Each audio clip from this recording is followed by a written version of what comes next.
phone too, but my screen isn't big enough to see it all, and I'm just hoping that I don't have to switch to off video because of my internet connection. So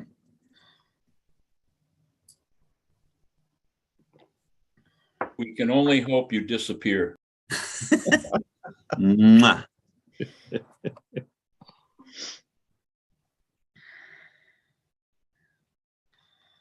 I don't see Aaron yet. Aaron might be on by phone. Oh, right, which means I won't see her in the attendees. Right. Thank you. That's Aaron, can you hear us? Yes, I'm here. Great. Oh, fantastic. All right, it's 10 o'clock. I'm gonna get this party started. As chair of the commission, I call this meeting of the Michigan Independent Citizens Redistricting Commission to order at 10 a.m. This Zoom webinar is live streamed on YouTube on the Michigan Independent Citizens Redistricting Commission YouTube channel. For anyone in the public watching who would prefer to watch via a different platform that they currently are using, please visit our social media at Redistricting MI. Our live stream today includes closed captioning. Closed captioning, ASL interpretation, and Spanish, Arabic, and Bengali translation services will be provided for effective participation in this meeting. Email us at redistricting@michigan.gov for additional viewing options or details on accessing language translation services for this meeting. People with disabilities needing other specific accommodations should also contact redistricting@michigan.gov. This meeting is being recorded and will be available at www.michigan.gov/MICRC for viewing at a later date. This meeting is also being transcribed, and those closed caption transcripts will be made available and posted on the michigan.gov/MICRC website and written public comment submissions. There is also a public comment portal that may be accessed by visiting michigan.gov/MICRC. This portal can be utilized to post maps and comments which can be viewed by both the commission and the public. Members of the media who may have questions before, during, or after the meeting should direct those questions to Edward Woods III, Executive Director for the Commission at woodse3@michigan.gov or 517-331-6309. For the public watching and the public record, I will turn to Department of State staff to take note of the commissioners present. Thank you, Mr. Chair. Commissioners, please say present when I call your name. As we are all attending remotely, please also disclose where you are attending from by saying the city, county, township, and state you are attending from. I will call on commissioners in alphabetical order, starting with Doug Clark. Present, and I'm attending today's meeting from Huntington Beach, California. Juanita Curry. Present and attending remotely from Detroit, Michigan. Anthony E. Present, remotely attending from Detroit, Michigan. Brittany Kellum. Rhonda Lang. Steve Lett. You're muted, Steve.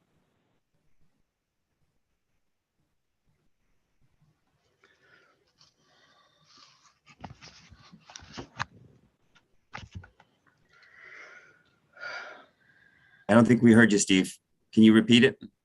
Present. Hear me now?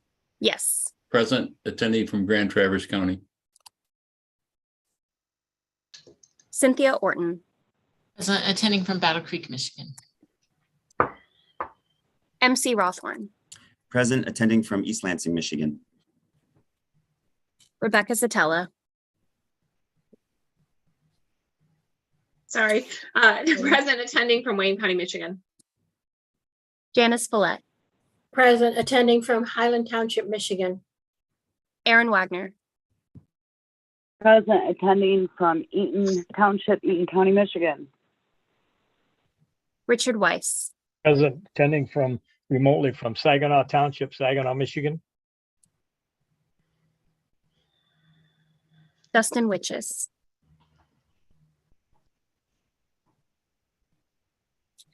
And just one moment, actually, I think we might have Rhonda on the phone. Commissioner Lang? Present, attending remotely from Lake County, Michigan.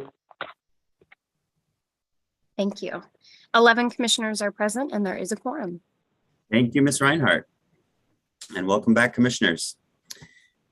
As a reminder to the public watching, you can view the agenda at www.michigan.gov/MICRC. I would now entertain a motion to approve the meeting agenda. So moved. Second. Moved by Commissioner Lett and second by Commissioner Curry. Is there any discussion or debate on the motion? Seeing and hearing none, all in favor? Raise your hand and say aye. Aye. Aye. Aye. I heard one, maybe from Commissioner Lang, Commissioner Wagner. Aye. I hear you, Commissioner Curry. Thank you very much. I just want to make sure that the people who are attending by phone, that I get to hear. Okay. And I think we'll just call it good. All opposed, raise your hand and say nay. The ayes have it.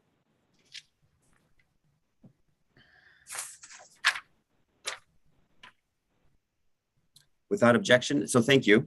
Without objection, we will now begin public comment pertaining to the agenda topics portion of our meeting. Hearing no objection, we will now proceed with public comment. Individuals who have signed up and indicated they would like to provide live remote public commentary to the commission will now be allowed to do so. I will call your name. Our staff will unmute you. If you're on a computer, you will be prompted by the Zoom app to unmute your microphone and speak. If you're on the phone, a voice will say that you are allowed to speak. I will call on you by your name. Also, please note that if you experience technical or audio issues, or if we do not hear from you for 3 to 5 seconds, we will move on to the next person in line and then return to you after they are done speaking. If your audio still does not work, you can email redistricting@michigan.gov and we will help you troubleshoot so you can participate during the next public comment period at a later meeting. You will have 2 minutes to address the commission. Please conclude your remarks after 2 minutes. First in line to provide public comment is Anthony Scannell.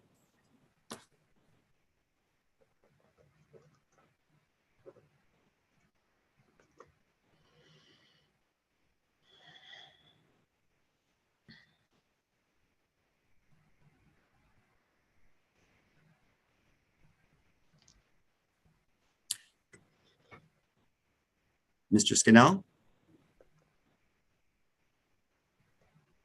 He's present. It just is taking a second to load. Thank you.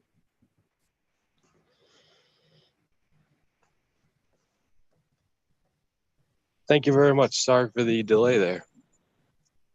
Can you hear me? Yes, we Can you hear can. me? Yes, Oh, we can. Sorry. Well, thank you so much, MICRC. I've had the pleasure of reading your reports and your dissenting reports, and wow, that really says it all. I mean, people thought Gallant and I were the crazy ones the whole time, and everything we said was validated in your own words as commissioners.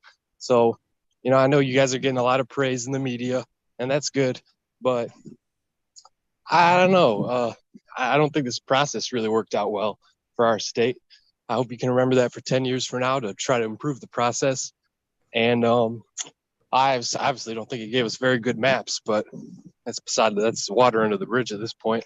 So, oh yeah, one more thing. I really don't think you guys are doing enough to justify your salary. I'd love it if you guys could let the public know what kind of work you're doing that, really justifies your salary at this point. You're meeting once every other month. So that's all I got. Thanks. Thank you for your comments. We will move on to number 2, Mr. James Gallant.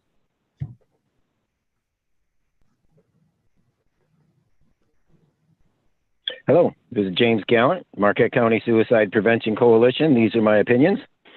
And for the MICRC here, please consider approving a formal resolution today requesting that the Auditor General, Doug Ringler, to finish and publish the second half of the audit that he was requested to perform by this commission on April 14th, 2022. Mr. Woods stated on the record during the deliberations that day that the audit would be, quote, having them go back and document rules of procedure and how we followed our practices as it relates to spending expenditures, unquote. Now, that's not what they did. Now, I've spoken to the Auditor General several times on this, and there seems to be a misunderstanding of the way that it was interpreted by them, and it was presented to them. But you said you were going to document the rules of procedure right from the beginning. That'd be back to 1963. Okay? So the audit document only represents is the general accounting practices and not the specific practices approved by majority vote of this commission that you said you were going to do and how you executed those financial transactions, including Robert's Rules of Order, page 366, line 8. There shall be no debate before there is a motion that's properly seconded. Now, you've done that the whole time. You've negotiated the motions along the way. And interesting enough, in the transcripts of that day, it said that Ms. Hammersmith was here since day one. You mean since before you put out applications to even fill that position?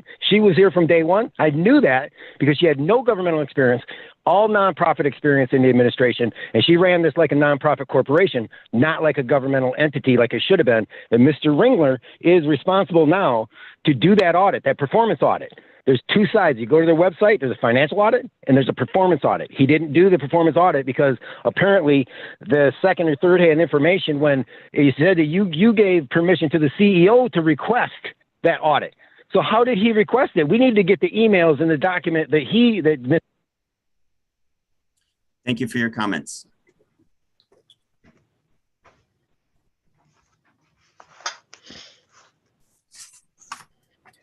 At this time,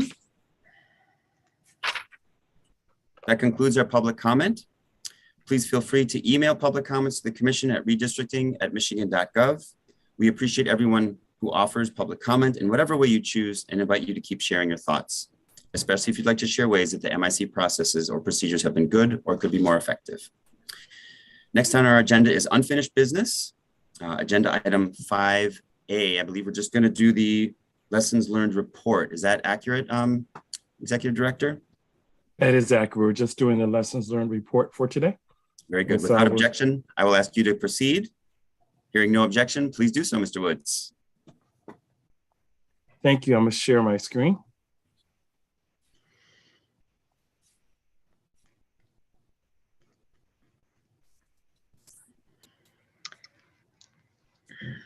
Give me a moment. I got a couple screens up and I need to move this one. There we go. All right. For our lessons learned report, we provided a draft to each individual member to review and offer F edits. We requested a legal analysis or from our attorneys. I then brought everything together for a report, and then the draft report that is before the commission is being recommended for approval. So just wanted to share the process. This is the first time the commission as a whole is deliberating with regards to the process. We collected individual comments, individual edits, made those, gave those to the contractor, and then brought this back for discussion amongst the commission. So at this time, Commissioner Rothorn, I'm able to take any questions that anyone may have with regards to the report, or if there's a debate or discussion that the commission would like to take place, please do so. And if there's changes that need to be made at the commission once as a whole, I can do that as well. Very good. I see a hand from Commissioner Eid, and I would appreciate, we have two commissioners on the phone. It's hard for me to see you, so if you can, folks, if you can help me watch for the phone. But yeah, we'll start with Commissioner Eid. Yeah, I just wanted to say that I thought that the report was well done. I've read it a few times now. I appreciate having it, a few weeks in advance of this meeting to give us time to go over it. And I didn't see any changes that I thought should be made. Thank you, Commissioner Eid. Any other comments? I see Commissioner Zatella and then Commissioner Clark. Yeah, so I looked over the original report and then I looked over, let me take my hand down so I don't forget to take it down, the updated report. And frankly, I'm kind of questioning the utility of having the report at this point. I feel like it's been so sanitized to remove any criticism of the commission. I mean, the point of the report is supposed to be lessons learned and guidance for future commissions so that they can take our experience and not only evaluate what we think we did right, but also evaluate what we think we needed to improve. And those comments could be individual commissioner comments. They don't necessarily represent the body of the commission, but I think that was the intention behind the report. And I feel like it's just been so stripped down and so sanitized that it doesn't even serve that purpose at this point. I understand the lawyers, as usual, have concerns, but if there are concerns, then I'm questioning why we're doing this right now, rather than just waiting until we're no longer in a litigation posture and perhaps do the report then, where we can have more meaningful insights for future commissions, rather than kind of stripping out comments that are critical, because that's really what happened between the two drafts. Is we had anything that was remotely critical of the commission was removed, even comments by commissioners themselves and even comments by the public. And I think if we're going to do that, the report loses its meaningfulness. And I noticed in particular, Rhonda Lang's voice was completely silenced. She had many comments that were in there that I think are legitimate concerns and should be presented to a future commission. They can choose to, feel those complaints are valid, or they can choose to disregard them. But I think that we lose the value of the report when we take those out. And so I'm really questioning why we're doing this right now if we're going to have a very sanitized, tooting our own horn, patting ourselves on the back report, instead of a report that actually mentions concerns individual commissioners or groups of commissioners had, instead of having what we have with this latest report. Thanks, Commissioner Zatella. Commissioner Clark, and then Commissioner Curry. Yeah, I mean, I agree with Anthony. I think it was well done. And I understand what Rebecca's talking about. Some of the comments that were eliminated are documented in the dissenting reports. So they are documented in a particular place for the public and for other individuals. So I don't really see an issue with what Rebecca's talking about from that respect. So that's my comments. Thanks. Thanks, Commissioner Clark. Commissioner Curry, and then back to Commissioner Zatella. Yes, I also think that the report was well done, and that I like it the way it is, and that everything is done correctly that I can see. I like the report. I think it's well done. Thank you, Commissioner Curry. Commissioner Zatella. Yeah, I was just going to say, I mean, if we're taking the position that the dissenting reports are out there, then they should be mentioned in the lessons learned report, but they were deleted. There was a reference to there being dissenting reports, but that was taken out. So if you picked up that report, you wouldn't even know those dissenting reports existed. So that's really what I'm talking about. Like, any sign of dissent in that entire report has been stripped out, whether it's coming from the public or whether it's coming from commissioners or whether it's coming from outside parties. It has been completely sanitized. So what is the purpose of it at this point? I honestly, if we were to go to a future commission 10 years from now, I would give them the original draft report, because I think that has valuable information for them over this, because I just don't think that this serves the purpose of the report, and it doesn't justify the cost of it, honestly. And to be very clear, I'm not criticizing anything Good Marketing did. I think they did a wonderful job of assembling and getting that data and putting it together. I think it's just been sanitized and cleaned out. Thank you, Commissioner Zatella. So I see Commissioner Lett. I move acceptance of the report. We have a motion to accept. We have a second by Commissioner Clark. Commissioner Lett is the first. Commissioner Lett, Clark is the second. Any further discussion on the motion? And okay. And I'm just making sure that we don't have any hands in the phones. Commissioner Zatella. Yeah, I mean, if we are going to try to approve this report, I did actually want to make one change to it.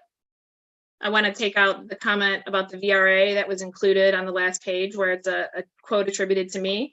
If we're going to take out negative comments I have about the VRA. I don't think we should be using positive comments about the VRA from me specifically. So I would like that edited out. Is that something we can do while we're in on the table? I need help as far. Okay, I'm seeing a nodding head and Yes. thank you. Is that go ahead, Commissioner Excuse me, Commissioner Rothman. Yes. I want to make sure I have the right comment and what page is she is Commissioner Zotella referencing? Let me pull it up. Hold on. Gotta find it. Just noting that Commissioner Kellum has joined. Hello, Commissioner Kellum. Can you let us know where you're joining from? Good morning, attending from Wayne County, Michigan. Thank you.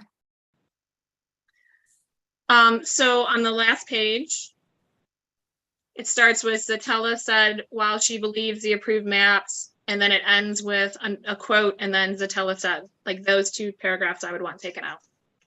On page 43, at the last page?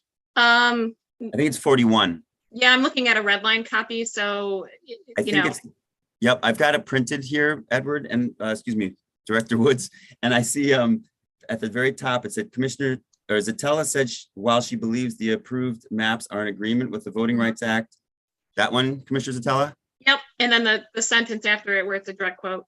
Yep. Unfortunately, this process being so data driven, that I would move that be removed. Okay, that's not in there. In the copy that I see it, that's fine, will be removed. Okay, I was gonna say it's in the copy I have. Okay. Thank you. All right, so with that change, we still have a motion on the table. Any further discussion? All right, all in favor of approving the lessons learned and recommendations draft report with that change, please raise your hand and say aye. Aye. Aye. All opposed, raise your hand and say nay. Nay. Nay. Nay. So we've got 3 nays. The motion passes. All right. Mr. Woods, I believe we are moving on to new business. Is that accurate? That is correct. All right, thank you. Let me So pull next up. Go ahead. I just need to pull up the information. Hold on, please. All right, I'll just read it then. Next on our agenda is new business agenda item 6A. 1, we are increasing contract values on 1, 2, 3, 4 of our contractors. And the first one is 6A1, Baker Hostetler. Without objection, I will ask Mr. Woods to present these items. Hearing no objection, please proceed, Mr. Woods. Thank you.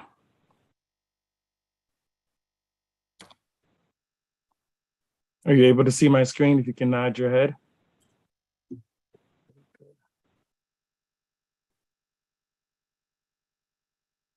This is the contract value for the Baker Hostetler. It's a second amendment to the contract to extend the contract until the next commission is seated either on or before October 15th, 2030, and increase the contract amount by an additional $2 million. All other terms and conditions of the contract remains the same. All right, and I believe Mr. Clark or Commissioner Clark. I believe we also changed the date to October 15th, 2030, did we not? Yeah, it's in there. Do you see it right here? Yeah, the end date. Oh, yeah, I see it now. Yep. Okay. So any other questions or comments? I see Commissioner Eid.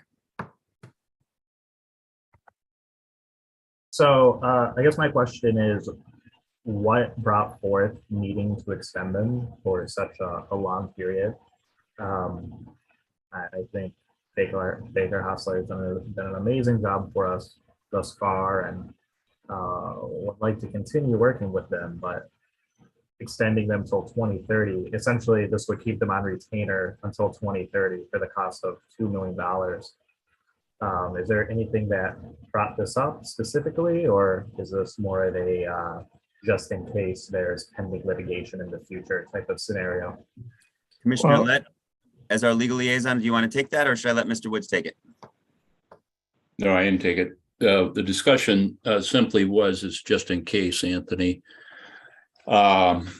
We don't want to go out and have to go through assume in the event that we were to get sued after we went into dormancy, without this in place, then we would have to go out and hire another law firm and go through the whole contracting process, vetting process, et cetera.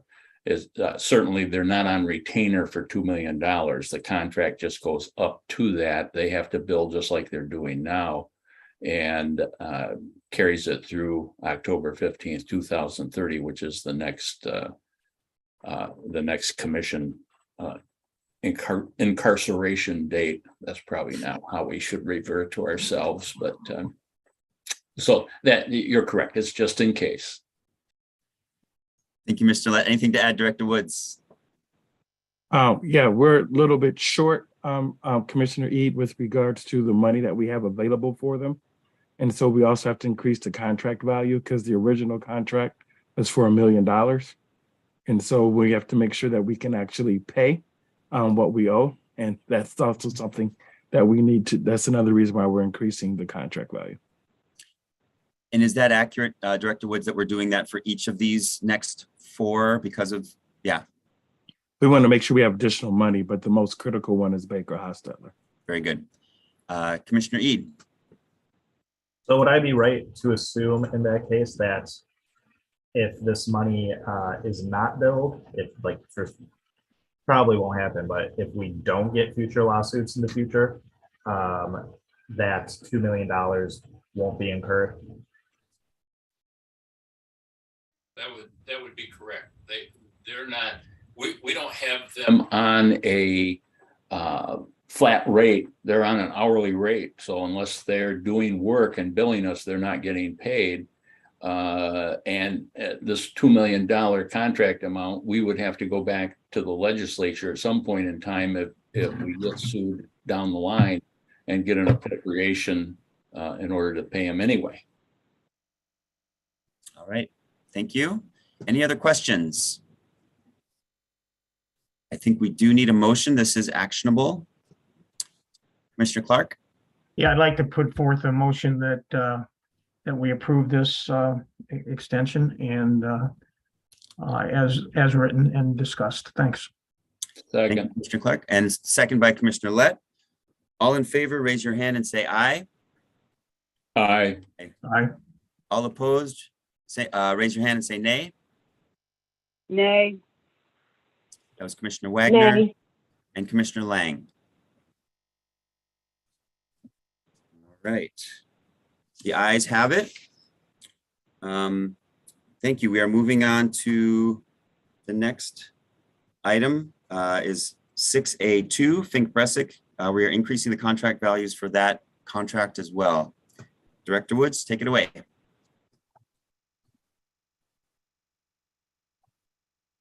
All right, let me share my screen.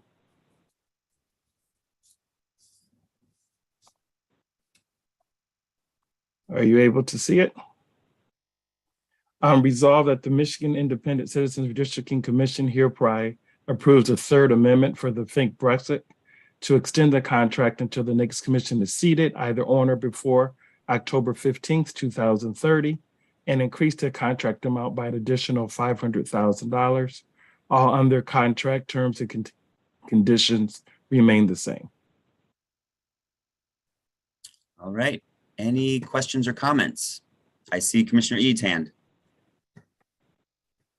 Given that all of these contract lengths are so long, I just wanted to make sure there are things in the contract to protect us in case we decide to go with different representation.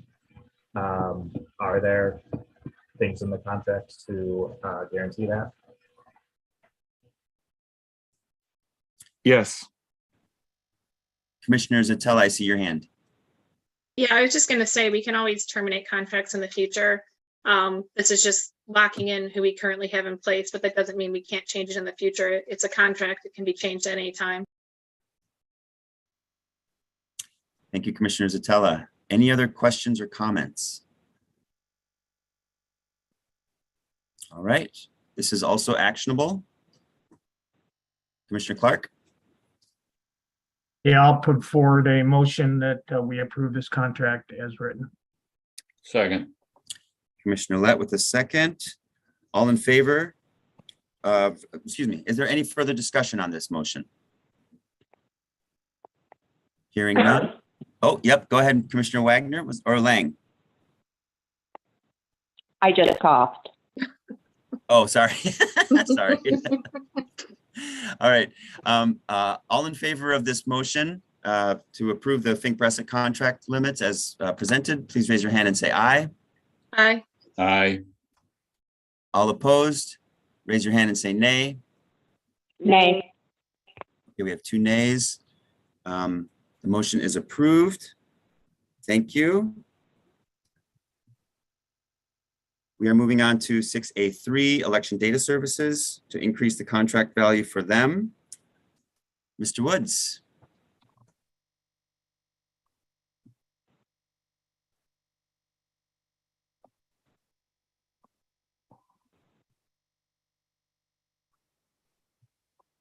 Okay, I'll share my screen. Are you able to see it? Perfect. Resolved that the Michigan Independent Citizens Redistricting Commission hereby approves a contract change notice for election data services to extend the contract until the next commission is seated, either on or before October 15th, 2030, and increase the contract amount by an additional $500,000. All other contract terms and conditions remain the same. All right, any discussion? All right, Commissioner Clark. Yeah, I'll put forward a motion that we approve this as written. Second. Commissioner Lett with a second. Thank you. All in favor, please raise your hand and say aye. Aye. Aye. All opposed, raise your hand and say nay. Nay. 2 nays recorded. The ayes prevail. The motion is adopted. The 4th and final increase is for the VRA Legal Counsel. Mr. Woods, without objection, please present this item. Hearing no objection, take it away.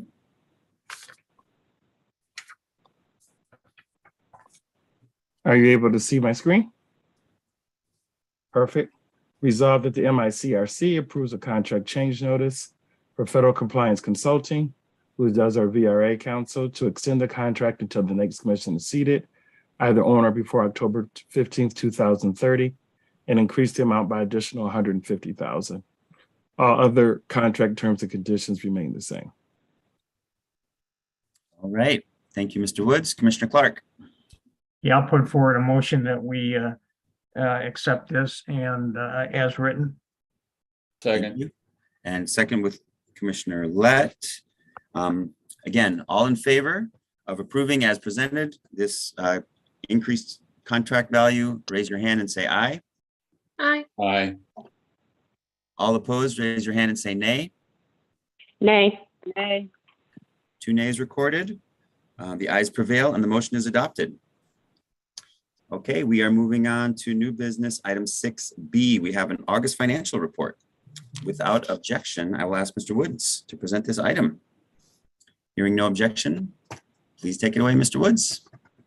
And thank you for doing all of our work for us, Edward. You do a great job. All right.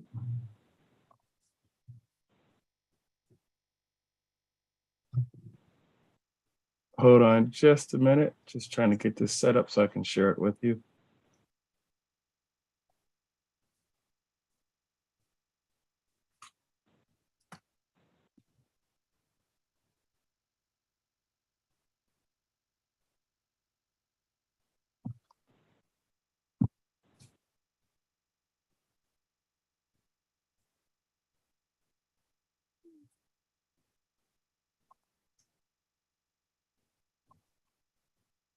All right, are you able to see it? Yes. Okay, good. This is for the month of August. The commission expended a total of $181,193.45. $84,972.86 was salaries, $122.50 for travel costs, $1,588.48 represents cell phone bills for 2 months. $208 is for gunware. $94,225.78 were for consultants. Out of that, $86,445.35 for litigation, $936.43 was for local, and then promotional was $6,805. And then the last was office support or office supplies, which totals $75.89, which gives us a grand total of $181,193.45 that was expended for the month of August. Just looking for a motion to accept the August financial report. Thank you, Mr. Woods. I see Commissioner Clark, and forgive me, and my video is off because of my internet. Go ahead, Mr. Clark. Yes, Edward, could you explain what the promotional dollars spent were for? That was the contract with Good Marketing that does our commission report, lessons learned. Is that contract complete now? It will be complete at the end of this month. There's a little bit of about $6,000 left to bill. Okay. And that contract will be over. Okay, thank you. Thank you both. Any other questions? All right, we do want to accept this report as Director Woods suggested. I move we accept it. Okay, I heard Commissioner Lett move for acceptance. Commissioner Clark, do I see your hand? Yes, I'll accept. I'll second the motion. Okay, but I also saw Commissioner Curry. I just want to acknowledge you, Mr. Commissioner Curry. We'll take Commissioner Curry if you're with your permission, Commissioner Clark. So we have the dynamic duo is a little broken up here. So we have Commissioner Lett with the first and Commissioner Curry with the second to accept this August financial report. All in favor, please raise your hand and say aye. Aye. Aye. All opposed, raise your hand and say nay. All right, we are unanimous. Thank you, everyone. Next on our agenda is our fiscal year 2022 budget, which is item 6C under new business. Without objection, I will ask Mr. Woods to present this item. Hearing no objection, please take it away, Mr. Woods.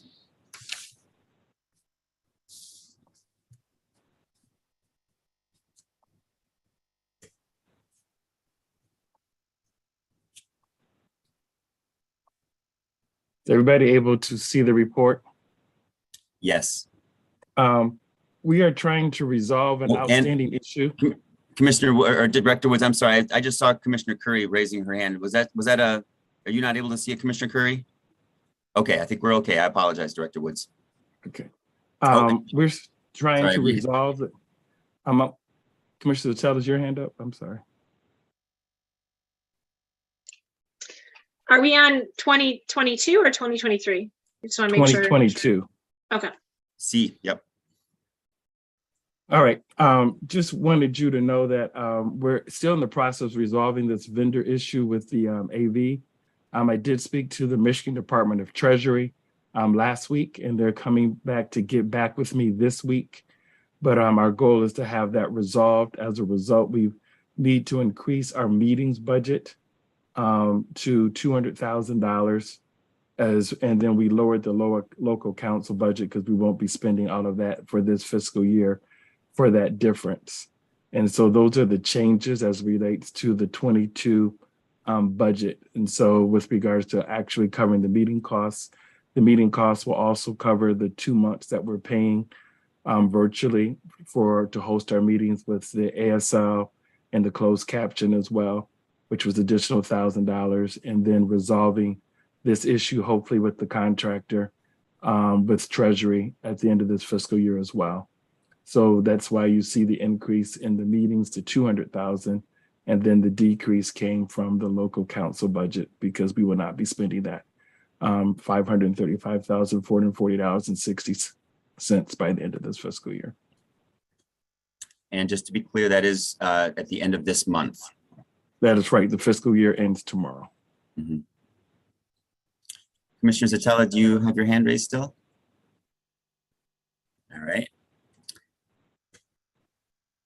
Any other comments or questions? Thank you, Director Woods. Any other comments or questions? I move we adopt the revised budget. First from Commissioner Lett. Commissioner Clark, do you have the second? Yeah, I have a second. All right, thank you very much. All in favor of approving our fiscal year 2022 revised budget, please raise your hand and say aye. Aye. Aye. All opposed, raise your hand and say nay. All right, we are unanimous. Thank you, everyone. So we're moving on to 6D, which is our fiscal year 23 budget, which starts the day after tomorrow, which is actually a Saturday. So I guess it's, yeah. Without objection, I will ask Director Woods to proceed. Hearing no objection, please do so, Director Woods.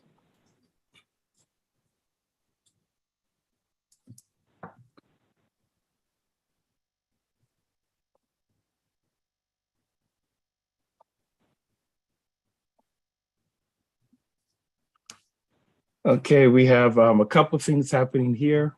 We have 25% of the budget goes to from the Michigan Department of State General Fund, General Purpose, is how we get our revenue for $3,1,609,825. Salaries is $749. Travel cost is $9,000. Technology is $33,000. Our meetings are $12,000. Our consultants is $2,363,000. I'm sorry, $2,363,000 for the consultants. You can see the breakout there.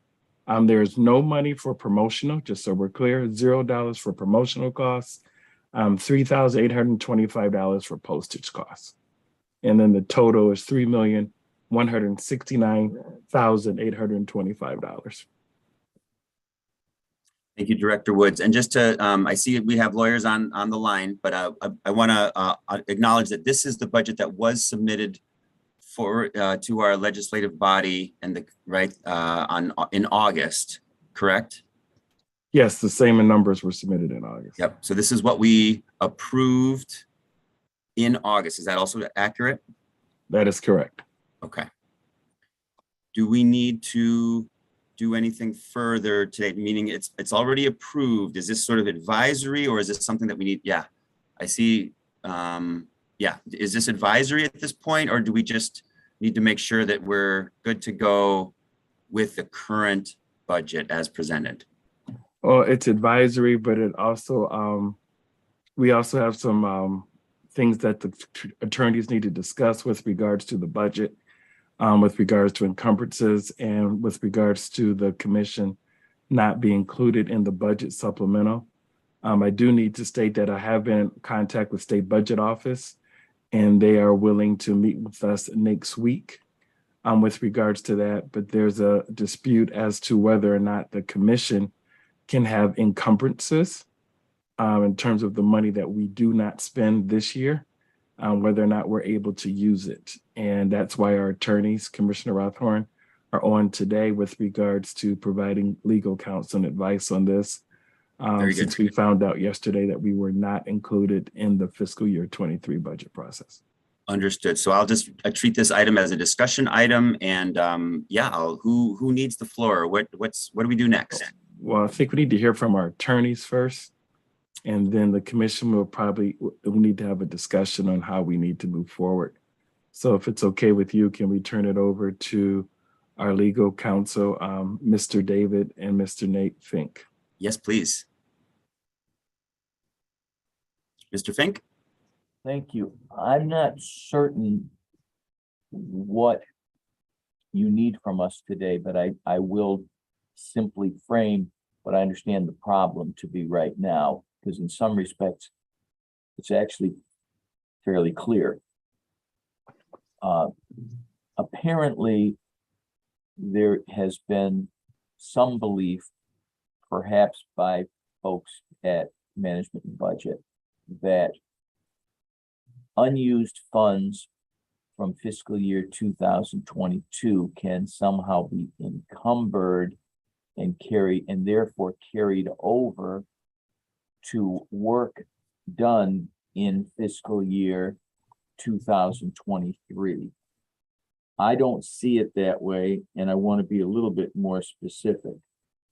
The constitutional provision, I think you're all familiar with, but I want to read it because the language is very clear. It says, within 6 months after the conclusion of each fiscal year, the commission shall, the word shall in any constitutional or statutory provision is interpreted by Michigan courts as mandatory. Within 6 months after the conclusion of each fiscal year, the commission shall return to the state treasury all monies unexpended for the fiscal year. Now, I believe the open issue is whether someone can say that because something is encumbered, it is expended. I don't believe that's the case, and I haven't seen any case that suggests it is.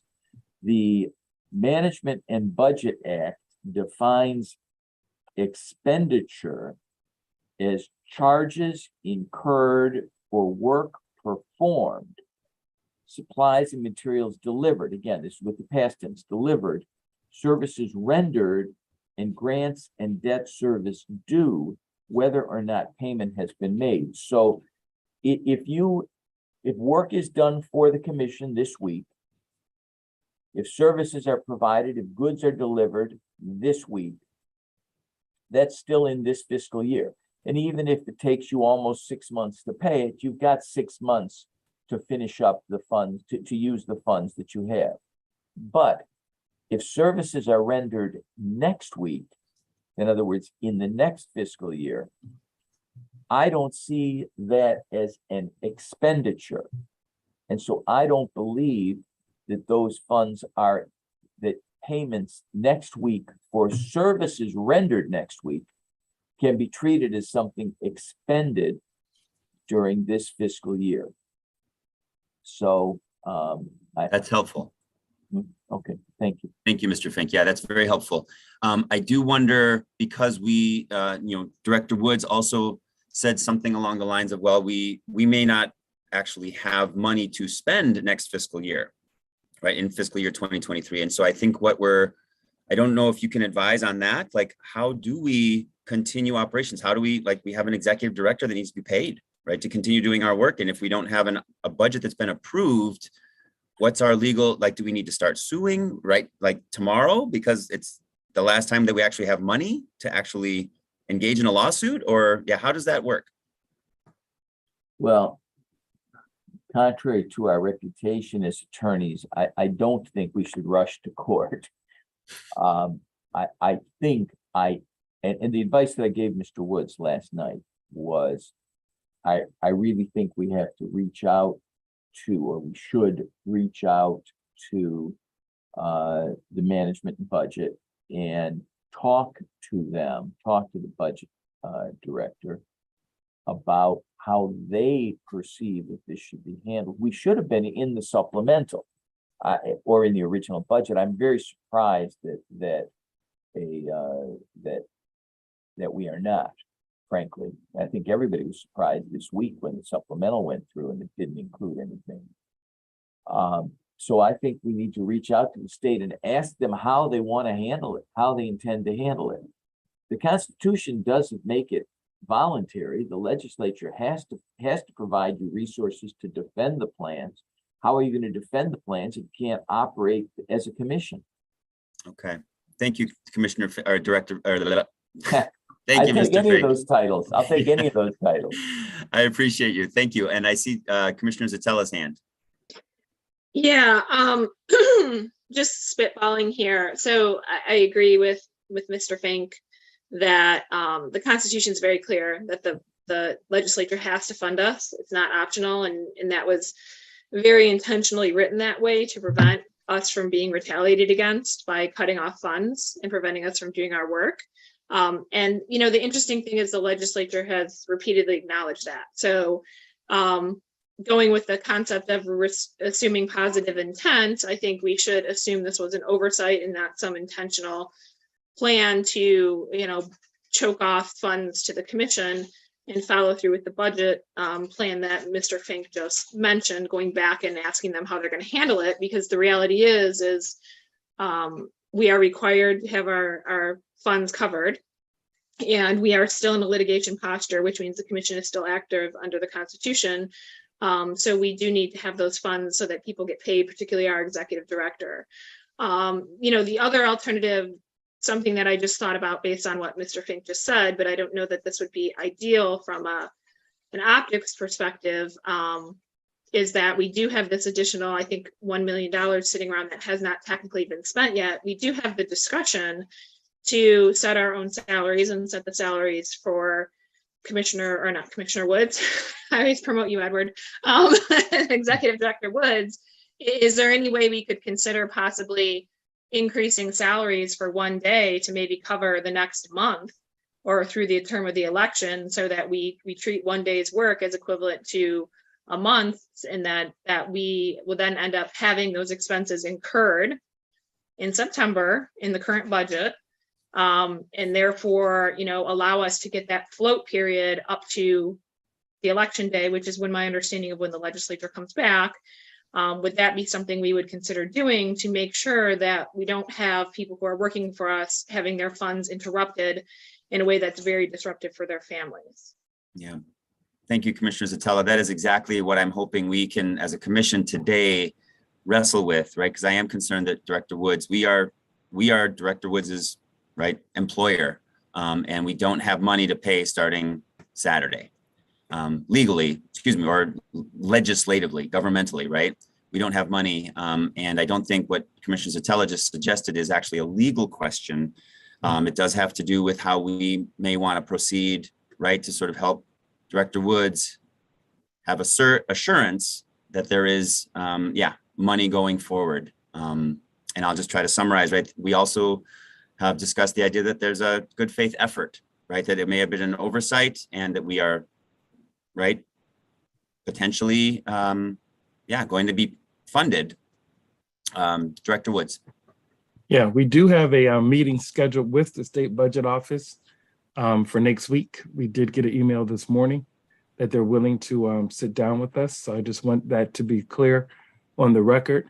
I do know that we do have legal counsel with regards to what they shared, but Legislative Services Bureau is under the impression that we can get encumbrances. And I do know if we go for it, we need to file it as soon as possible, with regards to the encumbrances. So I want that option to kind of be on the table, because if the commission, wants to go that way, we would need to do that before the end of the fiscal year. It's just a lot of unknowns, because we won't be able to meet with the State Budget Office until the new fiscal year begins. Okay, thank you, Director Woods. I saw Commissioner Eads' hand too. Did you have a comment? Yes, I have two comments. One is kind of on a different topic regarding the budget. So I'd like to discuss that after we're done discussing the issues with being perhaps over encumbered until the next fiscal year. But got it. My question regarding this current topic that we're on, I think it's safe to assume that it is an oversight, but just for the sake of argument, what if it's not? So I guess my question is, what if it's not, and where do we go from there if it's not, and that they refuse to fund us in the future? What would be our next steps? Where would, at that point, would we file suits, and how would that process look exactly? Sounds like that's a question for our lawyers. I'll just say Mr. Fink and let one of you take it. Okay, I'll take it, and the elderly Fink will speak. Obviously, it becomes a strategic question, but the Constitution requires some level of support. You couldn't have a constitutional amendment that requires a redistricting commission that describes the obligation of the legislature to fund that redistricting commission and then say, but the legislature can choose not to fund it. there's a reason this power was taken away from the legislature. And if the legislature could then extort particular results from redistricting by threatening to or by refusing to fund, that's clearly in direct contravention of the Constitution. So the Constitution clearly requires some level of funding. Now, would it be a battle? Of course it'll be a battle, everything is. But if there is no funding, I do believe that litigation is your next option. But the first option and the most logical option is exactly what the executive director is doing right now, is meeting with the budget folks. Again, what's happened there is they have an internal opinion. I don't know how formal the opinion is, but they've expressed the opinion that funds could be encumbered.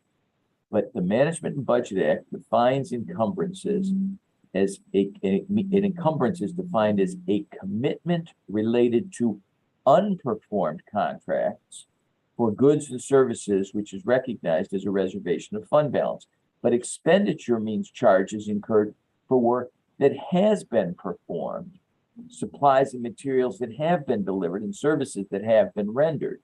So I don't think you have the option. I frankly, while I respect the creativity of what Commissioner Zitella suggested, I think she called it spitballing, but the creativity of that, while I respect it, to the extent that somebody's being compensated for services being provided in the next fiscal year, I don't think that can be based on funds from this fiscal year. So to say, for one day, we're going to pay you for a whole month, as I read the Constitution, that payment can't buy services next month. It can only buy services that have been provided already. Thank you, Mr. Fink. I'm sorry. No, I appreciate that. Thank you. I'm trying to facilitate it. So I appreciate you guys are going back and forth, and it looks like Commissioner Zitella also wants to respond. So I'll let you respond after that. Yeah, I was just going to say, I'm not proposing that we suggest that we pay on October 30 or create an obligation on October 30 for services for the next month. I'm saying we, for one day, change the compensation rate equivalent to, I would say, 8 weeks of pay, and say for your work on September 30th, you will be paid 8 weeks of pay, so that the liability accrues on September 30th. And then that gives us something to credit from an accounting perspective against the funds that are currently there, so that we can be paid through, or specifically Edward can be paid through, that will put us through Thanksgiving. And then that gives us time to sort it out, and then we can correct it in the future. That was my thought, is specifically create a liability for one day of work that occurs in this fiscal year, that it is a certain amount on that day that we know is actually equal to 8 weeks of work, but we can set the salary. So we can change it for that one day and say, okay, for your one day, your salary is, for the commissioners, that would work out to, I think, $2,400. Boom, for one day. And then for Edward, whatever the equivalent is for him, for that one day, and then we can fix it later. But that allows people to continue operating and allows Edward to not be in a situation where he has no funds coming in with no notice, and still has, all the obligations you have as a family, paying for your house, paying for your mortgage, paying for your car. It's really putting Edward in particular in a very untenable position, which I find very uncomfortable and have a hard time believing was deliberate on the part of the legislature. So that was kind of my thought process. Not that we treat it as we're paying now for what's due in September or October. We're saying September 30th is what you're being paid for. And I'll just offer, before I let you respond, Mr. Fink, that what I'm looking for in terms of facilitating this today and in this moment, what I'm trying to do is give Edward and help, right? We are 13 employers, essentially, right, for Edward. And it seems like we're the only ones who can actually address this concern in this fiscal year, which means today, and trying to give some assurance that we have confidence, right? Even though that we don't have a budget for next year, we have confidence that we will, that we need this work done. And that, there's it seems actionable. So I appreciate, right, Commissioner Zitella's suggestion. I don't know. I guess I'm hoping that you can help us in either in the background, like, yeah, come up with that salary, or I'm not even sure how we would come up with it, but it seems important to take action and not to just, right? This is not something we can kick down the road again, because we only have, right, someone like Edward, and we have to take care of him. No one else is going to. Commissioner, or excuse me, Mr. Fink, if you, or, and Mr. Fink, and then Commissioner Clark. Okay. And then Commissioner Ede.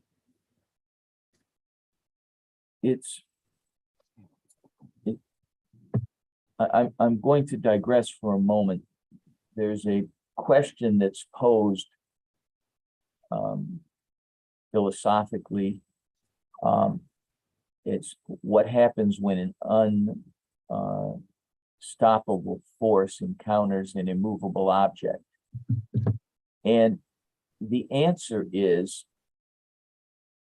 that the question is faulty, because there cannot be a universe in which there is both an unstoppable force and an immovable object. And what we have now legally is a constitution that is an immovable object. And it says you cannot expend you must return unexpended funds. And then the definition, we believe the definition of expended is that the services have to have been provided. So we can spend all day trying to figure out a way to fund work done next week with this week's money. But the Constitution says we can't do it. And we are the ultimate creature of Constitution. I mean, there is no other body in Michigan that has its very own constitutional amendment and provision that dictates the rules. We live and die by that Constitution. So I don't see how we can say the Constitution doesn't really apply here. And what I'm saying here is, if anything we do that's intended to compensate Edward or anyone else for work done next week out of funds in last year's budget, I think flies in the face of the Constitution. On the other hand, I think if Edward performs that work, he has a right to demand compensation for it. And the commission ultimately has a right to demand that the reasonable level of expenditures in 2023 be funded by the commission. I don't think there's a shortcut that lets us get past that. Now, the folks at budget might very quickly say, well, here's a solution, we do this. They talk about encumbrances because that's been done in the past in some other departments, I believe. But I don't see how that works here. Okay, thank you, Mr. Fink. Commissioner Clark, and then Commissioner Ede. Yeah, as admirable as the suggestion is that Rebecca made, I agree with David in his assessment of it. And I don't think we should deviate at all from the Constitution, and we should follow it to the letter of the law, and move forward in that direction. So, thank you. All right, thanks, Commissioner Clark. Commissioner Ede. I was actually just gonna ask Mr. Woods about how he would feel about that kind of situation. We're discussing his pay, and no one's asked him, how would you feel about that? Well, and I just want to acknowledge that's a tricky question to ask, Anthony, because I'm not sure he has the power to actually address it. So let me just acknowledge that first. I don't want to deny Mr. Woods the opportunity to respond, but I also see Commissioner Zatella. It's just, yeah, I don't know. Yeah, Commissioner Woods, do you want to respond? I said Commissioner, I apologize. I appreciate the sentiment on my behalf, but at the end of the day, the commission has the final voice. Wanted to give you the chance, Edward. Commissioner Zatella. Oh. Just trying to take my mute off, sorry. Okay. Okay, so here's what I'm proposing, and I'm actually going to bring a motion at this point. If you guys want to vote it down, at least I tried. So I am going to move that we are going to pay effective today, September 29th, a fiscal year 2022 bonus to all commissioners and staff equivalent to 8 weeks regular pay. That is my motion. Oh, wow. Is there a second?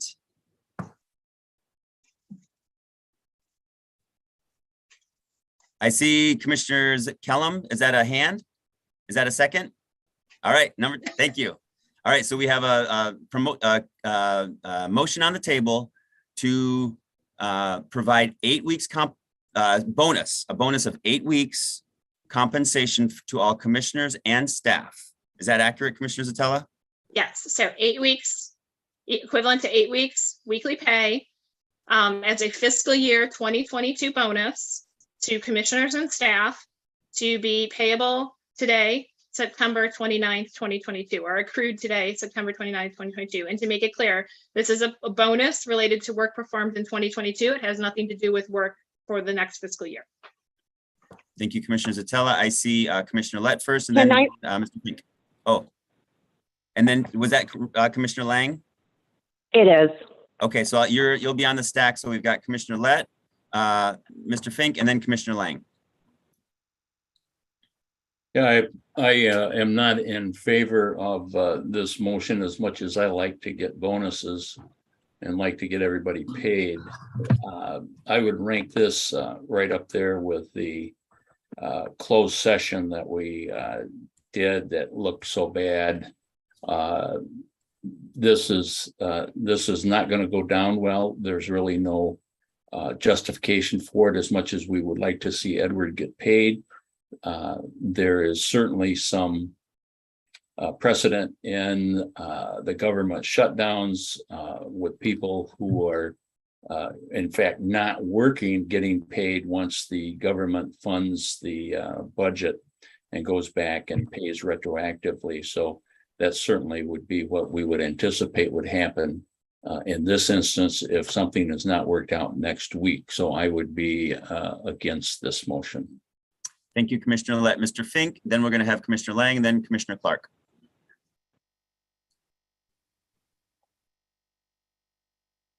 The an actual bonus for services rendered, negotiated in advance, contractually obligated in advance, is not contrary to the state constitution, but this is not, I don't see this as that. I think this is going to be seen for exactly what it's intended to be, which is a gratuitous gift in anticipation of future services. And I just don't think that that's anything but a workaround to sidestep the constitutional, and I respect Commissioner Satella's suggestion and intent, but I think it's that very intent that makes this a very dangerous place to go. And we don't have to start the litigation. Somebody else will start the litigation to say that you can't use state funds for private purposes. They don't feel like private purposes right now. I know that nobody here is thinking they're doing this for private purposes, but the result is a private benefit. It's not a public benefit to provide uncontracted compensation in anticipation of future services. I think it's, I've got to be careful of how strongly I say this, but I think it's a bad idea, a very bad idea. And I do think that it appears to be the use of public resources for private purposes. Thank you, Mr. Fink. Commissioner Clark and then Commissioner Lang. Oh, no, excuse me. I think it was Commissioner Lang first and then Commissioner Clark. Commissioner Lang? Okay. I think everybody knows how I would vote on this because I've been very boisterous about it in the past. I'm going to agree with Commissioner Lett and obviously Mr. Fink. I think they hit it nail on the head. So that's all I got. Thank you, Commissioner Lang. Commissioner Clark. Yeah, I was just going to say, I agree 100% with what Steve said and David and Rhonda. That I do think it's a mistake if we approve this motion, and I think it's going to raise a lot of eyebrows in the legislature and in the state government. Okay, and I think for my point, so I appreciate this, and that this discussion has been very, very helpful. So I just really appreciate everyone, all the efforts. And I guess where I'm leaning just personally, not as your facilitator at this moment, but just sort of personally, I do feel like we've got a legal question that is, and then sort of a governmental, I'll say a legal answer and a governmental answer. And what I mean to say is when our Mr. Fink has said that encumbrances don't seem legitimate legally, right? We have a government body, state government body that has said, well, it's happened before, so let's try it. And so where I'm at right now is I understand that for me feels less risky, I'll say, than approving this motion. But I really appreciate, and I don't think that I would have come to this moment had we not had this discussion and had this motion on the table, which is still on the table. So I'm putting my facilitator hat back on. Thank you. And I see Mr. Fink, you still had your hand up before Commissioner Zatella. Did you? Oh, I'm sorry. Okay, just wanted to acknowledge. Commissioner Zatella. I'm going to withdraw my motion. Okay, thank you. And I really, really appreciate it. And Commissioner Kellum also for, just making that, trying to make that something to support our one staff, really, because this, I think we all recognize that it's important to make sure that we are doing our due diligence. Oh, and Commissioner Woods, let me stop talking and give you the floor. Still your executive director. I'm gonna let you all stay commissioners, but thank you for the elevation. I agree with the withdrawal of the motion. I do want to, our legal counsel is here, and I don't think I know that there's a concern about encumbrances, but would there be a problem if we actually did it? Knowing that we have the budget meeting next week to kind of get this resolved, because either way, it does need to be filed before the end of the fiscal year. And so that's my concern. I know what the legal counsel is saying, but if the feedback I'm getting from Legislative Services Bureau, who heard from the Department of Technology Management and Budget, is that we are eligible for encumbrances. So if we do need to file it, it doesn't hurt to file it now anyways, knowing that we have a meeting next week. And if we're ineligible, nothing changes. But if we are eligible, then it all works out. So I see two hands, and I'll let Commissioner Lett first, and then Mr. Fink. I think I agree with Edward that we should go ahead and file it. I also think that based upon his representation that the information he's receiving is that we can do it. We certainly can draft a motion to do so, subject to final approval with Legislative Services and Management and Budget. If it's determined at a later date that it's something that we could not have done, then we can reverse that action, I believe. I'll leave that. I guess that's a question for you, David. If we do it that way, can we reverse it down the road if it's not approved by Management and Budget? I would love to. Should I be speaking now? Yes, please. Thank you, Mr. Fink. I'm sorry, I didn't mean to speak like that. I think that my perspective is very similar to the perspective of each of the last few speakers. While I don't think encumbrances are allowable, I am in agreement that essentially a conditional encumbrance probably is a good idea. That you indicate that in the event that the determination is ultimately made that the only way to access these funds, that the appropriate way to access these funds is by encumbering them.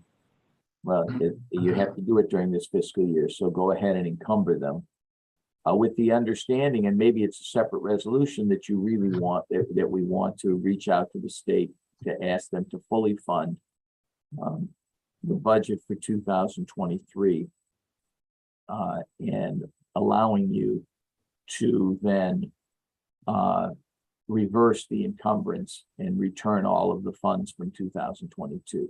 It's a tricky line, just as I'm saying it, because it's not intended to be a threat that you won't release those funds. It's instead a commitment that if a determination is made that the funds can be encumbered, then you've encumbered them.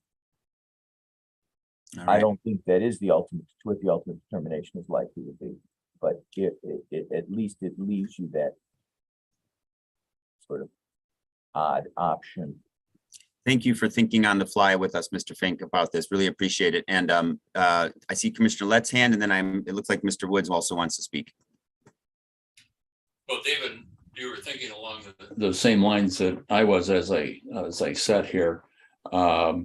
The motion would be to encumber the funds now, since we're here and this is at the end of the fiscal year, with a proviso that if it is determined that the encumbrance could not be had, we would reverse it, with a further proviso that once the 2023 budget is approved, then those funds would in effect be reimbursed to 2022, and the accounting would then be for the 2023. I think that's what you were thinking, David.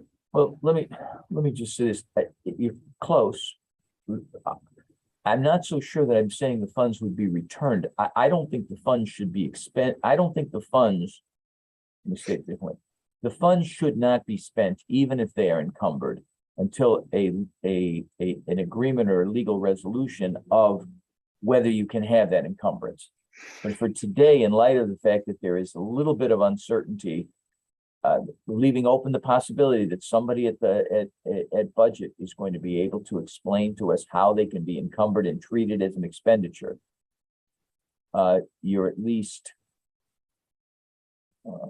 putting down a marker. But the distinction I'm trying to make is, I'm not suggesting that if after this encumbrance, that then next week before you meet with budget, that you can then start using that for salaries or to pay lawyers or to do anything, frankly, because my current opinion is that the encumbrance does not allow you to carry the money forward. But I can say if you don't encumber it, then even by the position that the others are taking, you can't encumber retroactively. So thank you, Mr. Fink.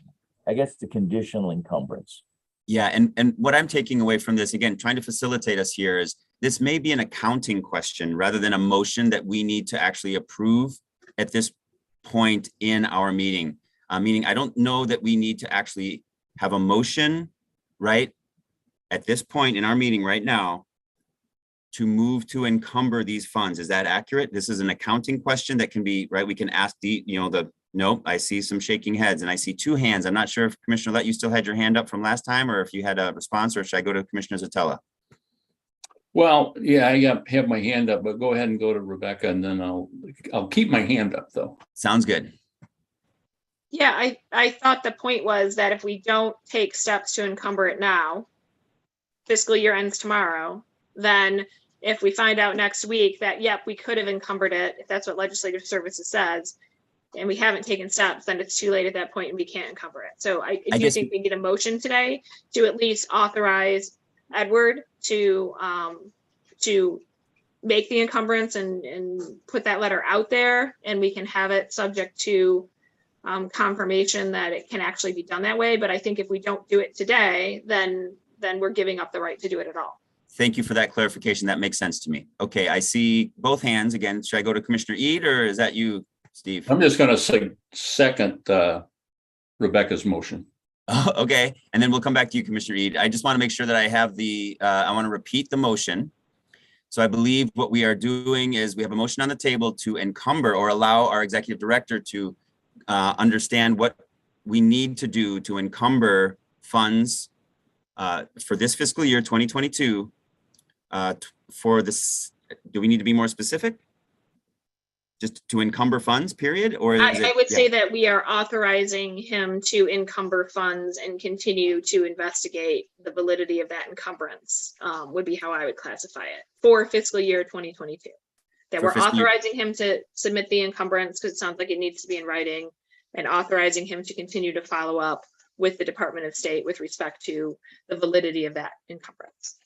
Very good. And I'm just going to acknowledge that our secretary, do you have enough information there, Secretary, or Sarah Reinhardt, to have you captured the motion, and would you read it back to us as Commissioner Zatella read it? If you Sure. haven't, yes, thank you. My understanding is the motion is to authorize or empower your executive director to encumber the remaining funds for fiscal year 2022 and to investigate, to continue working with the, to investigate the validity of encumbering the funds. Is that accurate, Commissioner Zatella? Thank you for reading that. Do we, and I can't remember if we had a, oh yes, Steve, Commissioner Light gave a second. Thank you. Point of clarification. Yes. Does the motion, when you're saying to encumber the funds, is it the same as what Mr. Fink said, where we would not be spending the funds but set them aside pending approval? I just want to be clear on the motion. Yes, I think maybe that's where encumbrance is useful. Yes, to encumber is not to spend. It is only to understand that there is a sort of a governmental obligation that if needed, right, they can be spent. And as you said, Commissioner Lang, they will not be spent. It is just the authorization to encumber this year's fiscal year 2022 funds and spend them if needed in 2023. It may not be needed, and therefore the encumbrance and the approval, or yeah. But it is based on approval from the budgeting, whoever you have to go to, correct? That's a good question. That was the intention of my motion, that he's gonna put the encumbrance in place while he continues to investigate whether the encumbrance can actually be valid. So it's Okay. putting it in place so it can, and then determining if it's valid or needed. Okay, thank you. Thank you, Commissioner Lang, and thank you for being patient, Commissioner Eid. I do think we have the motion on the table. We have a second. Commissioner Eid, it's to you. Yeah, no, I'll give it a third. And I also think we need to somehow make it clear to the legislature that this really isn't acceptable. I understand that we're working with the budget office and we worked well with them in the past, but this is a pretty large oversight to make.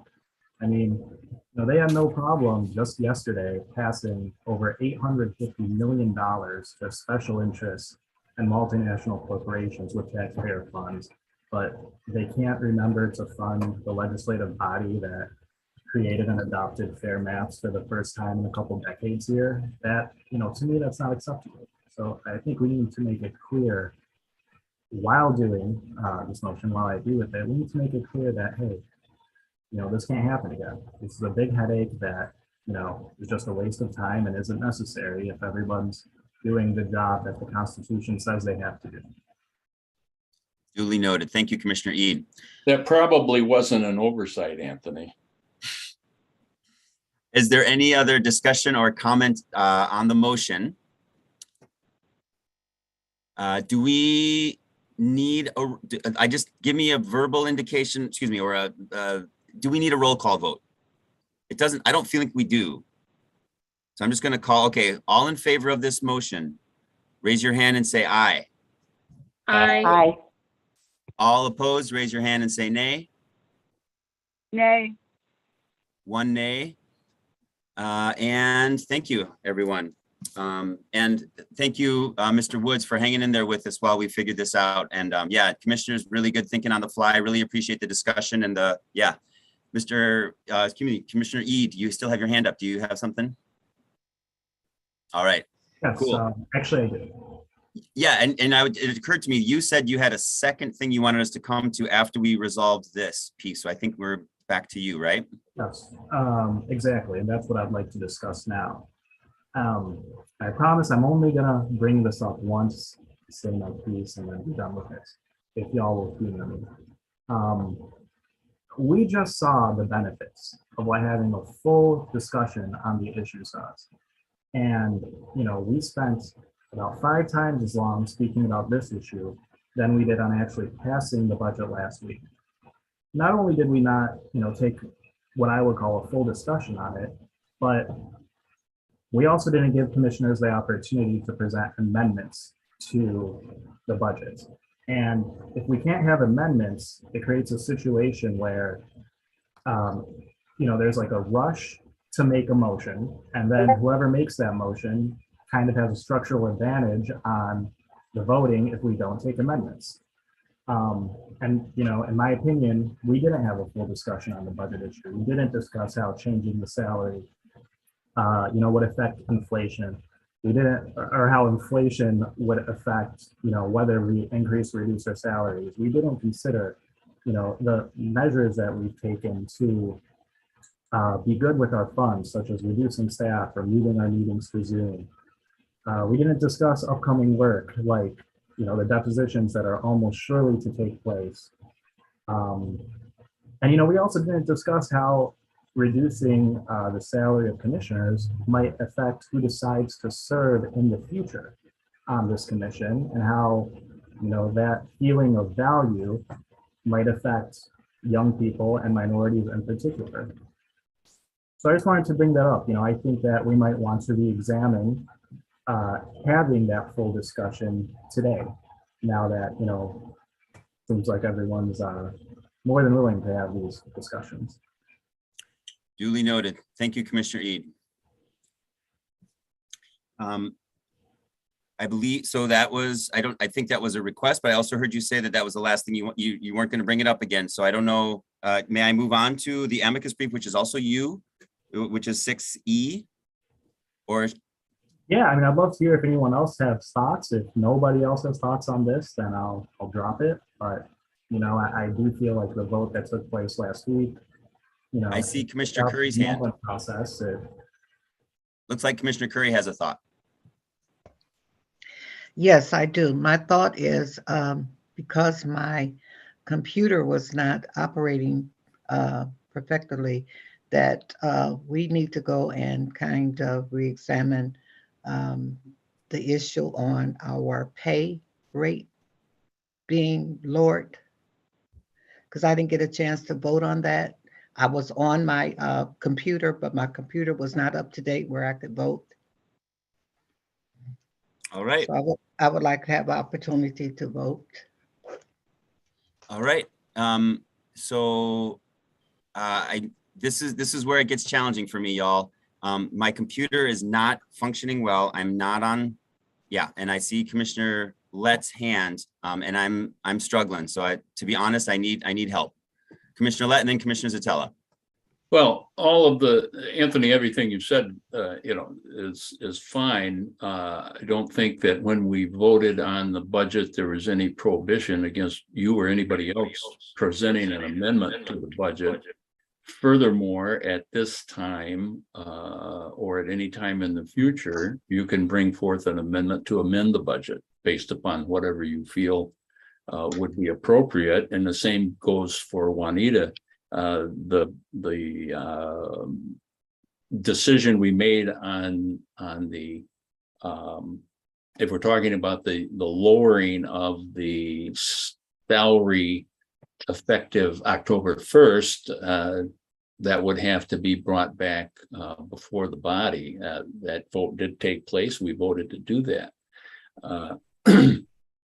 I don't know that that would actually be a vote for a reconsideration. So someone who voted for it would have to bring it back before the body. But as far as amending budgets, a budget is simply a proposal and a guide. It's not a thing that we can't change in the future. So to have it a budget talk now without having something in the agenda to do so, I think would be premature, but certainly could be brought back at a future date to talk about everything that you mentioned, Anthony. Commissioner Zatella. Yeah, I was just going to say the same thing. I think this isn't really on the agenda today. And I think given that our budget is in question right now, I think maybe adding this as a future agenda item at the next commission meeting would probably be the advisable way to address it. Commissioner Curry, Commissioner Ede, what do you think about that? That's fine with me. Thank you, Commissioner Curry. Yeah, I could put it on the next agenda, but I wanted to give, I don't know if a reconsideration, since Commissioner Curry wasn't present. I don't know if I was present, but no one could hear. They were hearing me, but I wasn't getting the knowledge. I was on the phone. I didn't know if you could make that motion, or if it had to be somebody who voted in favor of the budget and changed their mind in order to have a motion to reconsider. That's correct. I believe it would have to be someone who voted in favor. Well, I'm just saying that I was present. I wasn't acknowledged. I could not be seen because my computer wasn't cooperating, but I was present and on the phone, and no one acknowledged my presence or would let me have anything to say. I think it was just an overstatement. But I was present. Thank you, Commissioner Curry. And Director Woods, you were trying to say something? well, yeah, I think what Commissioner Lett said is accurate. You know, you can always amend the budget. You know, I want to make sure we're very clear on that. I did speak with Mr. Brady as well with regards to it, and shared that with Commissioner Ede that we would have this fiscal year budget on the agenda. It is on the agenda for 23, you know, with regards to that, just so we're clear, you know, as an agenda item. And so we don't necessarily need to do it that way, but if there was a, like Commissioner Lett said, an idea, and I don't know where Commissioner Ede wants to go with regards to the salaries or something like that for the commission to consider, you know, the budget can be amended. So I just want to make sure we're very, very clear on that in terms of the process. Thank you, Director Woods. Ms. Reinhardt. Yeah, to go off what Edward was saying, just a clarification, speaking about the motion to reconsider, that would be for the previous motion. But because you all are in charge of setting your own salary, it could be a motion to reconsider, or it could be a whole new motion to set your salary at a different rate or to amend the budget, as Edward mentioned. You all are in charge of that. Thank you, Ms. Reinhardt. So as our facilitator, I'm looking for guidance. My computer is not acting well. My vice chair is not here. I'm a little nervous that that if I sort of leave, that we're chairless. It's, you know, so I guess I'm wondering. I see hands. I see Ms. Reinhardt, and I also see Commissioner Zatella. Are you? So what I'm looking to do right now at this point is just acknowledge that I'm not sure what's going to happen with my computer in facilitating this. And so I really want to make sure that we, don't get stuck. Commissioner Zatella. So I was just going to recommend MC, because we've used this before. We do have a protocol in our rules where you can designate someone to take over as chair in the event that you are unavailable to be chair. So you might just want to go ahead and say that right now in case you do drop, that we have someone else who can take over as chair. Very good. Commissioner Orton, how are you feeling about facilitating? I don't want to drop this on you, but I got to drop it on somebody. Yeah, I'll take over if you disappear. Forgive me. I think you said that yes. I think you said yes. Is that right? Yes. Thank you, Commissioner Orton. Okay, and so back to where we were. I'm right. We could move on to 6E. I think as has been discussed, right? We need a motion to reconsider if we want to talk about it, and we don't only need a motion to reconsider. There was a suggestion to actually put this on a future agenda item. And so with Commissioner Ede and Commissioner Curry, I'm just looking for your permission to move on to item 6E and sort of talk. Okay, I'm seeing Commissioner Curry nodding her head. Mr. Chair, apologies, just to clarify, it could be a motion to reconsider if you want to vote on the previous motion, or it could be a whole new motion. I just want to make that distinction that to bring this to the table does not require or necessitate a motion to reconsider, although that is an option that you have. I really appreciate you clarifying. That is what I meant to say. I apologize. Commissioner Ede. I'll put something together for y'all at the next meeting, and hopefully by then we have some more clarity on the budget as well. That might make it a little easier for everybody. Thank you. I appreciate that. All right, so we are going to move on to 6E, the Arizona Amicus Brief. And I should read my script. Where is it? Without objection, I will ask Mr. Woods to present this item, please. Mr. Woods, take it away. Sorry, it's actually Commissioner Eid. Oh, okay, great. Commissioner Eid, please. I could talk about this now. However, we're going at it for about an hour and a half. I was wondering if anyone would be in favor of taking a short 10-minute recess. Commissioner Eid, we have to be done by noon just for contractual obligations, so that won't work for us. Never mind. Okay, yes. So let me pull this up.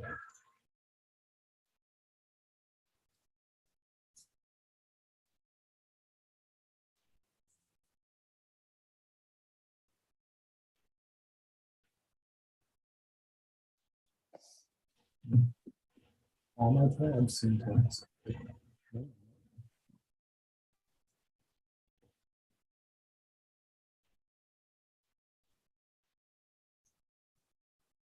So I think all of us are aware of the upcoming Harper v. Moore redistricting lawsuit that's in front of the U.S. Supreme Court and is to be adjudicated in the upcoming year. There have been some questions on if this case has the possibility of affecting independent redistricting commissions. And about 3 weeks ago, the Arizona Independent Redistricting Commission unanimously voted to file amicus brief in the case. They did it in support of neither party.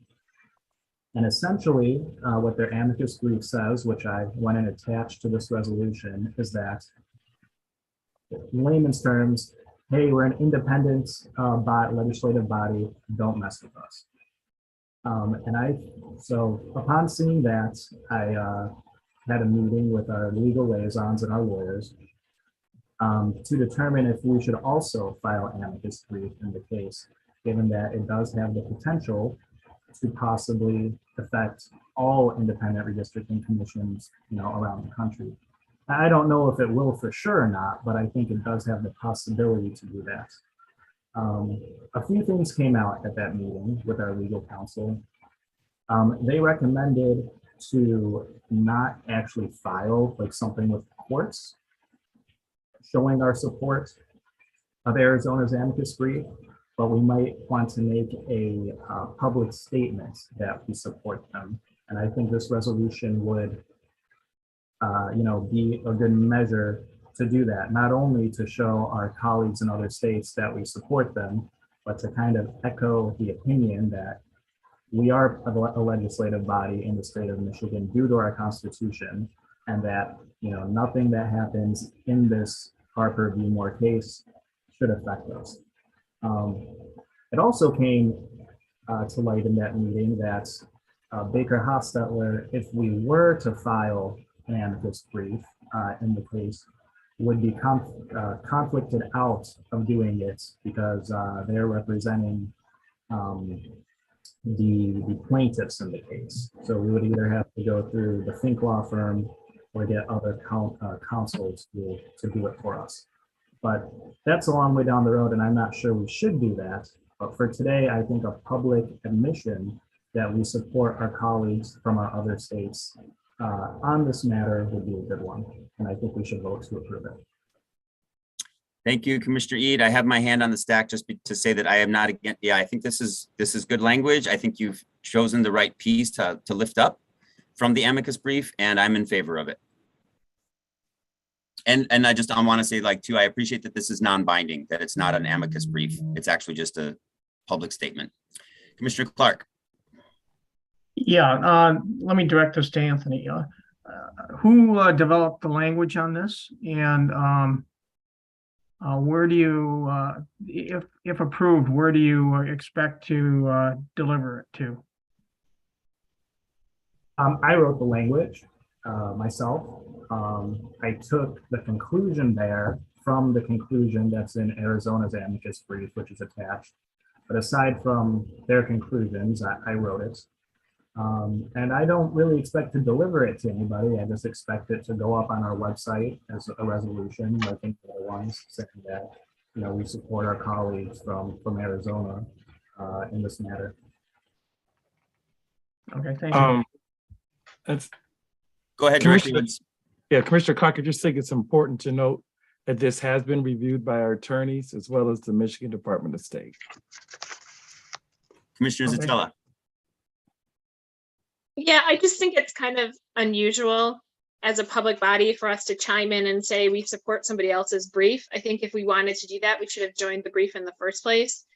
This is never going to see the light of day in front of the Supreme Court anyway. So I just kind of don't see the benefit of it, and I don't see the need for it.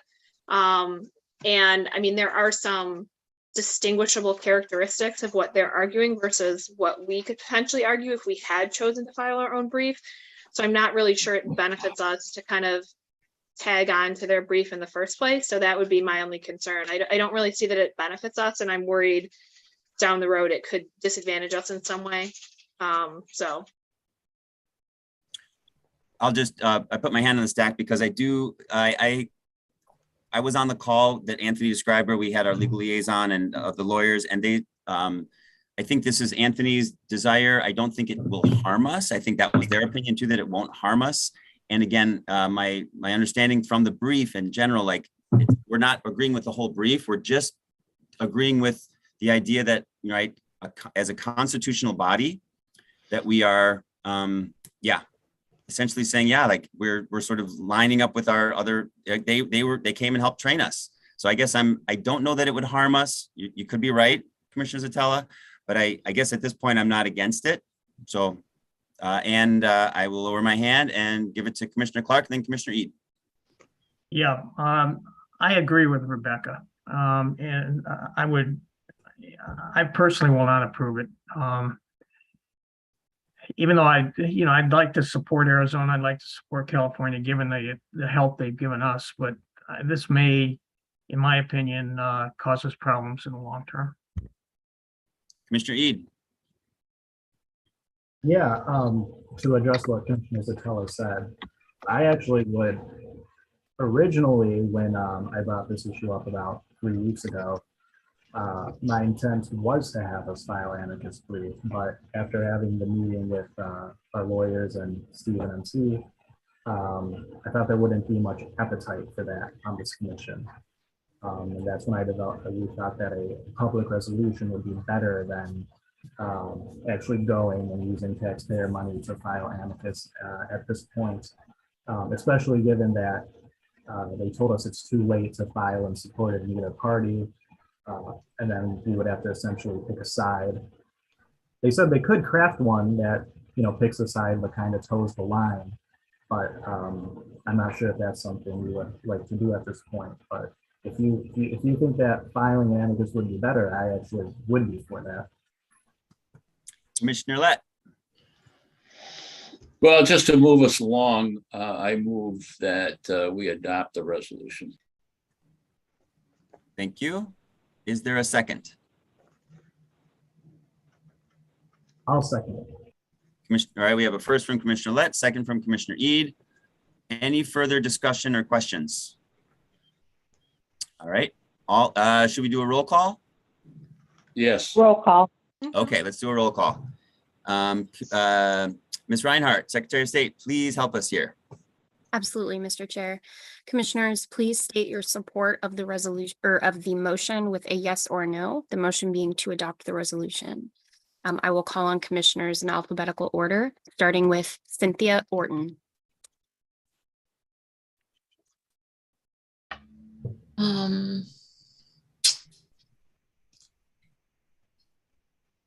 Yes.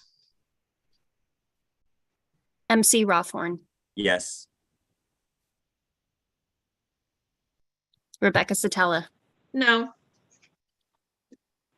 Janice Villette. Yes. Aaron Wagner.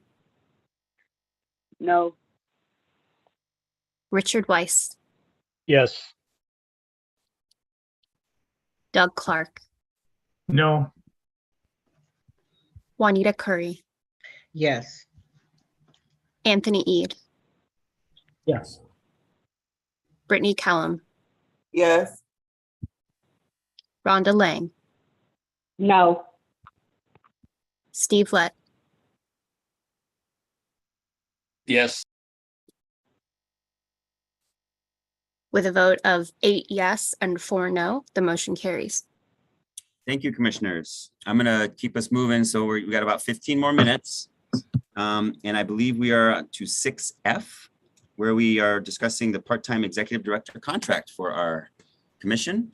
Director Woods. Nope, without objection, I will ask Commissioner Stephen Lett to present this item. Hearing no objection, please proceed, Commissioner Lett.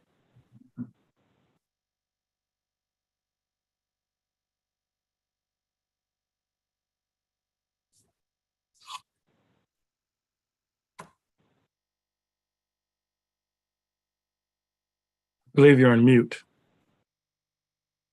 Do you have a copy of your contract that you can put up? Sure.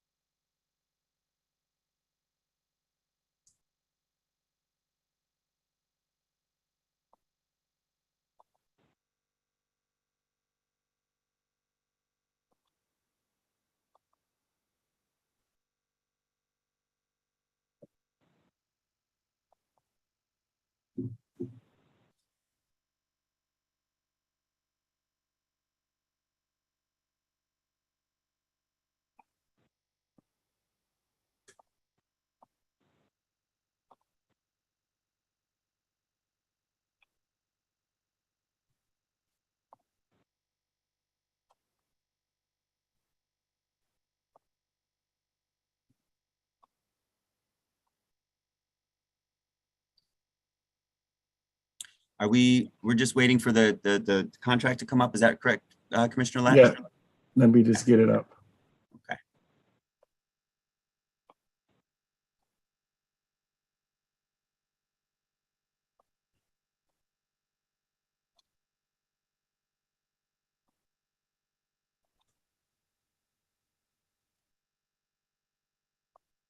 All right.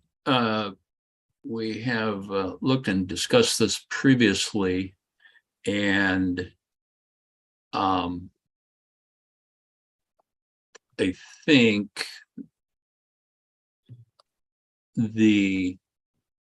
we had talked about 20 hours per week, and I requested the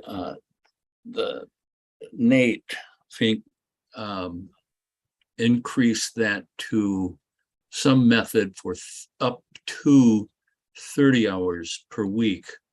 The reason being that we don't know exactly how many hours will be required of Edward.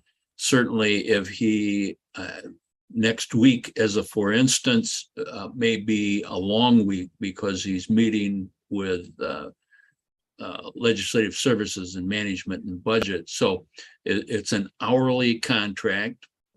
So you have to report his hours, and it can be up to, but not exceed 30 hours without further action on our part. What the thought process is that if he's doing up to 20 or a little less, then that's what the pay is. If he's doing 25, then that's what the pay is. If it looks like he's going to have a lengthy period for whatever reason, then we would have to have that approved prior to that happening. So that's where it is. It's an hourly contract. It has to report it on an hourly basis to get paid, and we're good for up to 30 hours. With the kind of the unstated understanding is it's going to be about 20 based upon what he's told us before. If you have any questions, I'd be happy to address them. Thank you, Commissioner Lett. Commissioner Zatella. Do we have a resolution to adopt this? I'm sorry, I'm just looking real quick. I do not see a resolution. I think we're, Yes, we do. Hold on. I just like to read off the number. I was just gonna make a motion to adopt it, but I'm not finding the resolution number. I've got the two the budgets, Edward, but I don't have the, yeah.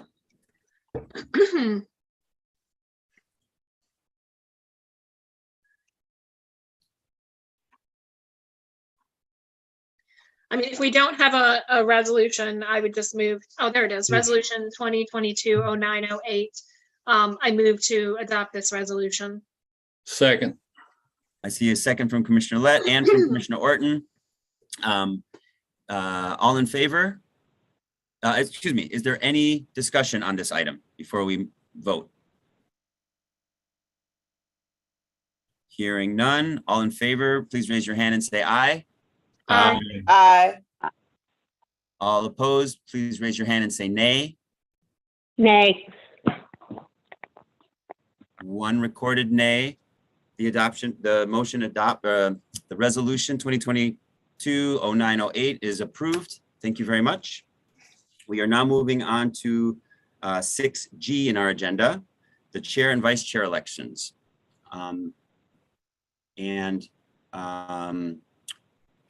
This is where I'm not, yeah, do we have any nominations? I do have one from Dustin that I could read, but I want to open the floor first before I do that.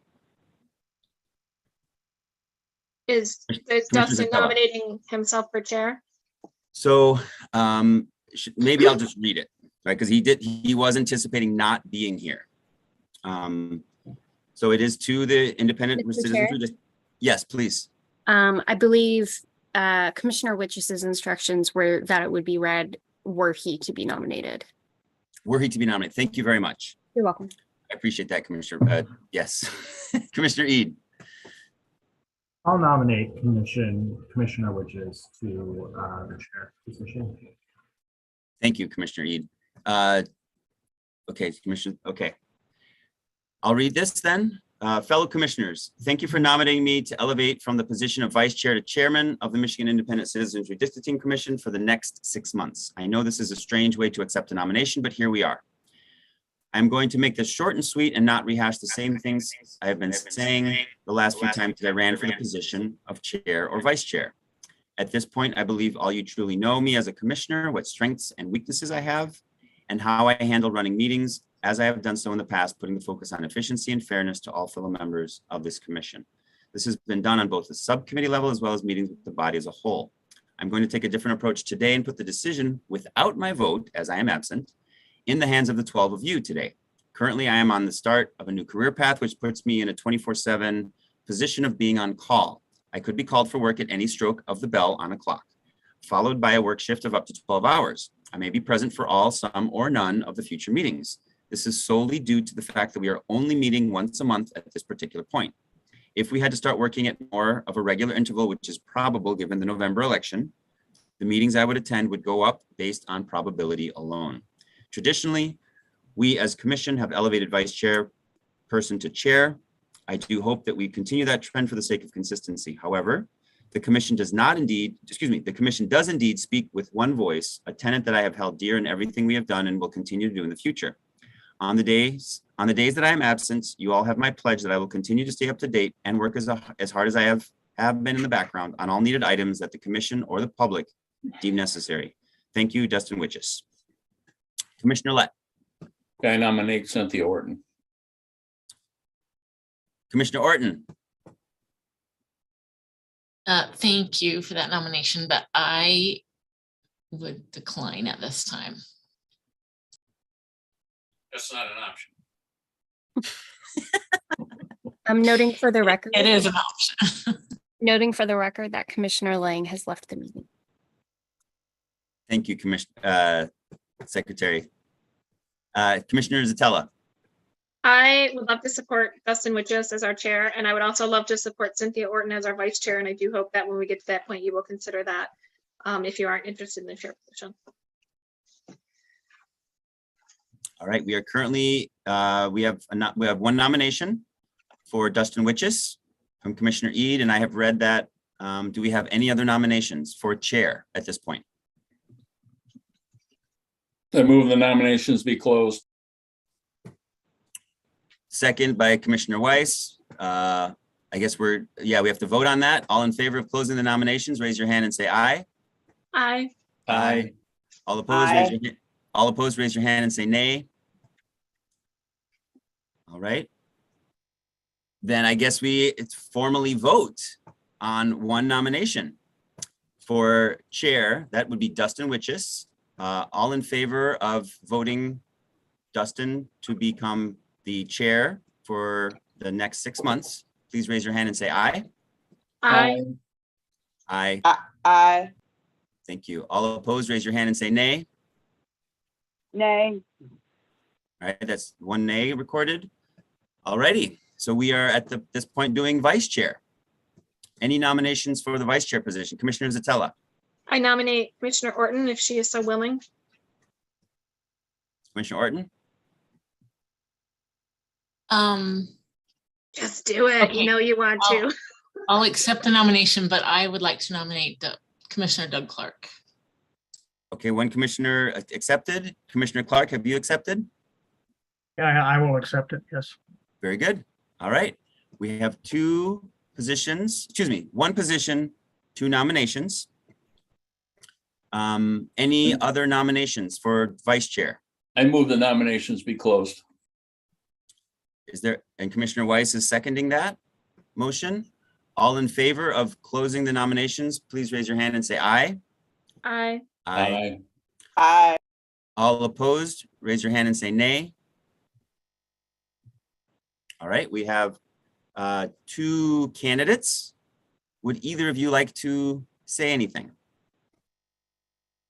Commissioner Orton? Yeah, I'll say,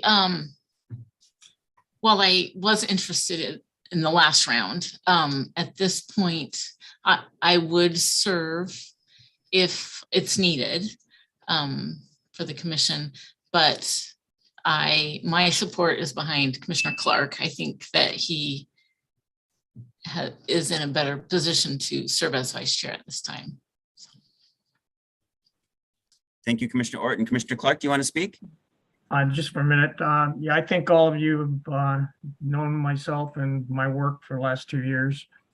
And I've, as many of you know, worked on some of the subcommittees and led some of the subcommittees. I think Cynthia would also do an excellent job.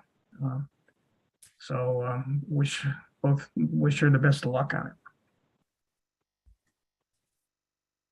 Thank you, Commissioner Clark. I guess we don't really, yes, Commissioner Ede. Yeah, I would support both of these commissioners, either one to be vice chair. I had considered running for the position, but I really do think it would be nice to have one of our Republican members holding either the chair or vice chair spot, as that hasn't happened yet. And both Commissioner Orton and Commissioner Clark have done a great job so far, and I think would be fine stewards of the role. Thank you, Commissioner Ede. Is there any other discussion or comments? I just want to acknowledge, I really did hear you, Cynthia, that you are supporting Commissioner Clark. So I'm going to take you at your word for that. Commissioner Zatella.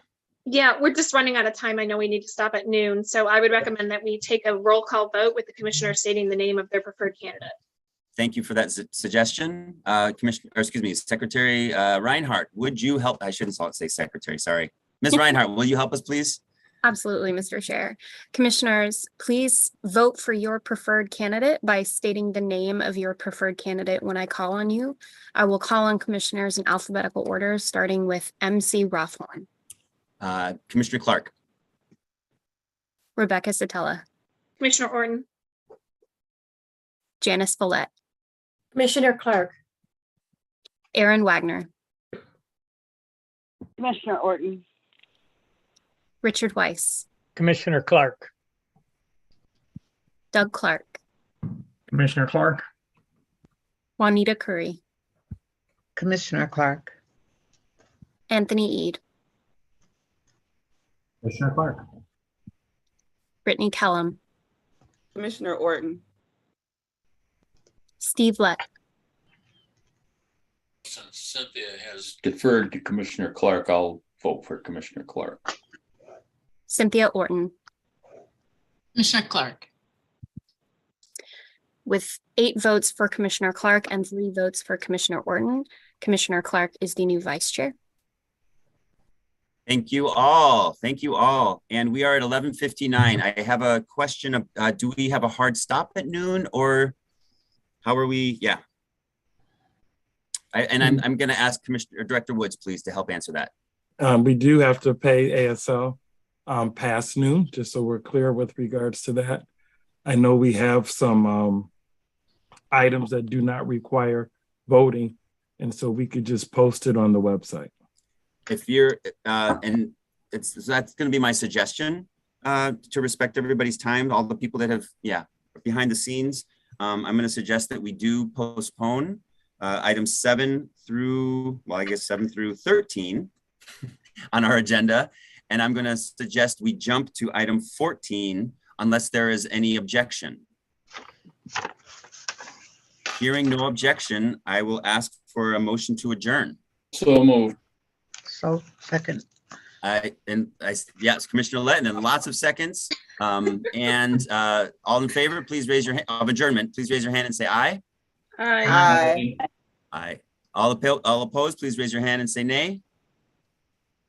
Thanks, everybody. Good meeting. And next time it'll be Dustin or Doug. Thank you all. Bye-bye. Thank you for serving us.